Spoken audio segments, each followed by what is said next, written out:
నమస్కారం.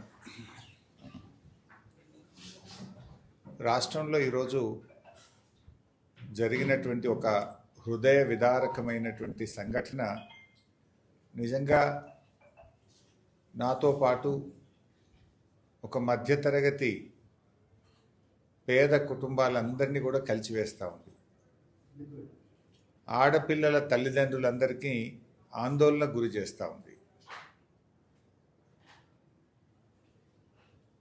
రంగారెడ్డి జిల్లా షాబాద్లో ఒక ఫోక్సో కేసు నిందితుడు రాష్ట్ర ప్రభుత్వ వైఫల్యం వల్ల ఒక మైనర్ బాలికపై అత్యాచారం చేసినటువంటి వ్యక్తిని పట్టుకోకపోవడం, పోలీస్ అధికారులు ఒత్తిడికో అవినీతికో లొంగిపోయి ఫోక్సో కేసు నిందితుడికి 7 సంవత్సరాల లోపు శిక్ష పడేటువంటి సెక్షన్లు పెట్టడం, అతన్ని దాదాపు నెల రోజుల పాటు అతను అబ్స్కాండింగ్ ఉన్న అరెస్ట్ చేయలేకపోవడం,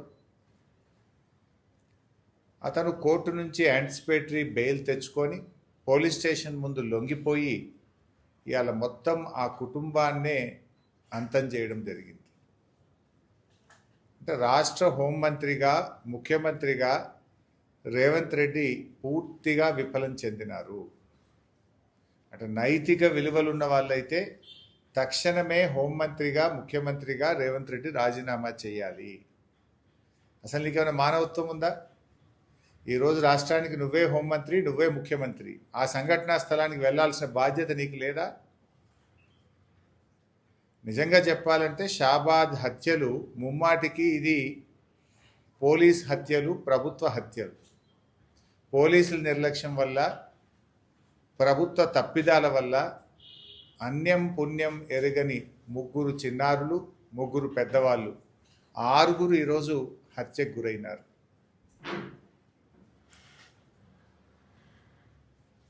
అత్యాచారానికి గురైనటువంటి అమ్మాయి తల్లి పోలీస్ స్టేషన్ చుట్టూ అనేక సార్లు తిరిగి నిందితుడిని మీరు ఇంకా ఎందుకు అరెస్ట్ చేయలేదు, వాడు మమ్మల్ని చంపుతామని తిరుగుతూ ఉన్నారని చెప్తే కూడా కేవలం పోలీసుల నిర్లక్ష్యం వల్ల ఈరోజు ఈ హత్యలు జరిగింది. అంటే పోలీసులు నిజంగా వాళ్ళు చేయాల్సిన పని చేయడం లేదు. అత్యంత బాధాకరమైనటువంటి విషయం. 3 చిన్నారులు చనిపోయినారు. అత్యాచారానికి గురైన అమ్మాయితో పాటు 2 చెల్లెళ్ళని చంపాడు.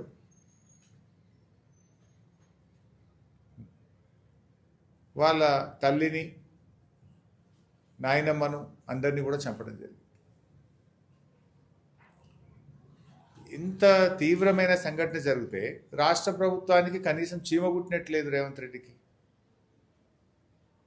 ఇంకా బాధ కలిగేది ఏంటంటే ఆ కుటుంబంలో ఒక అమ్మాయి మిగిలిపోయింది. ఆ అమ్మాయికి మూగది, చెవిటిది, కాలు లేని వికలాంగురాలు. పాపం మాట రాదు, చెవులు వినబడవు, కాళ్ళు నడవలేదు.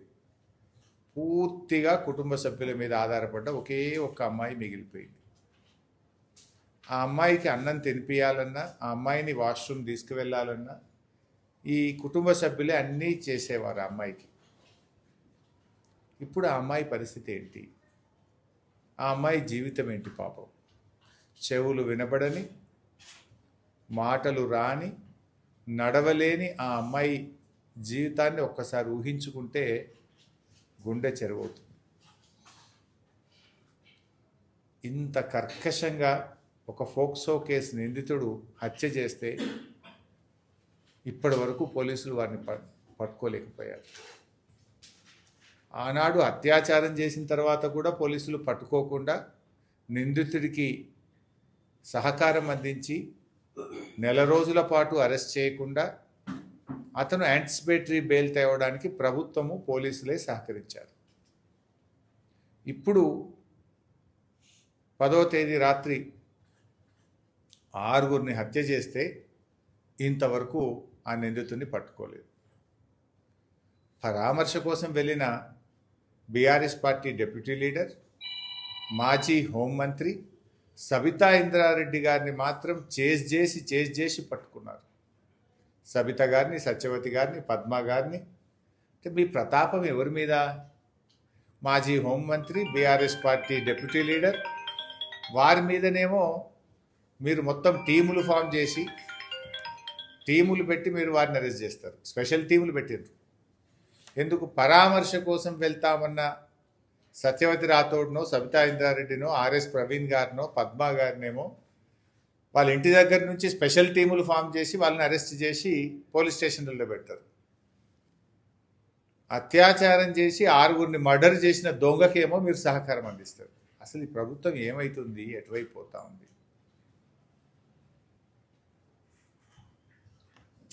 ఆయన మాజీ డీజీపీ, ప్రస్తుతం హోంశాఖకు ప్రభుత్వ సలహాదారుడిగా ఉన్న శివధర్ రెడ్డి గారేమో ఏ బుక్కు లేదు, మాకు కాకి బుక్కే ఉంది అంటాడు. మరి ఏమైంది మీ కాకి బుక్కు?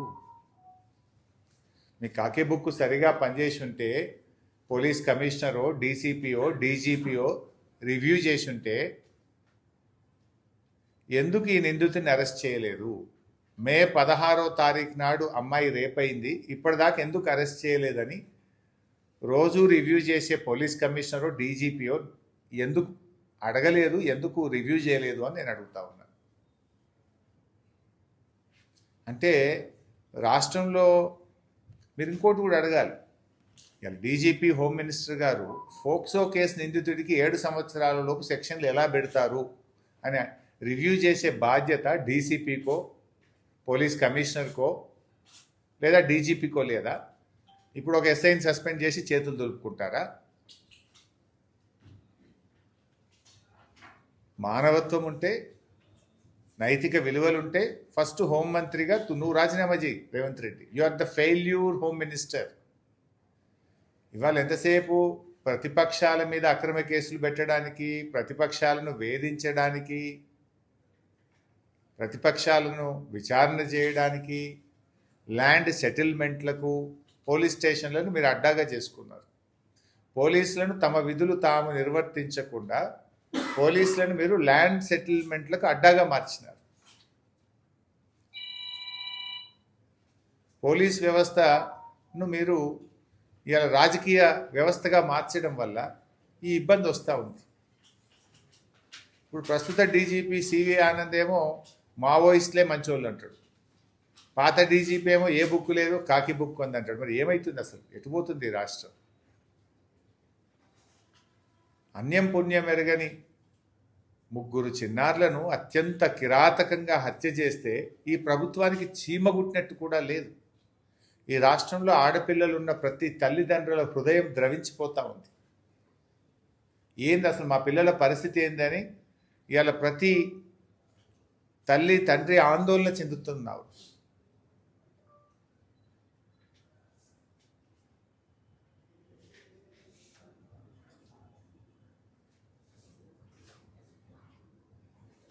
ఓదార్పు కోసం వెళ్ళిన సబితా ఇంద్రారెడ్డి గారిని అరెస్ట్ చేయడం ఎంతవరకు సబబు?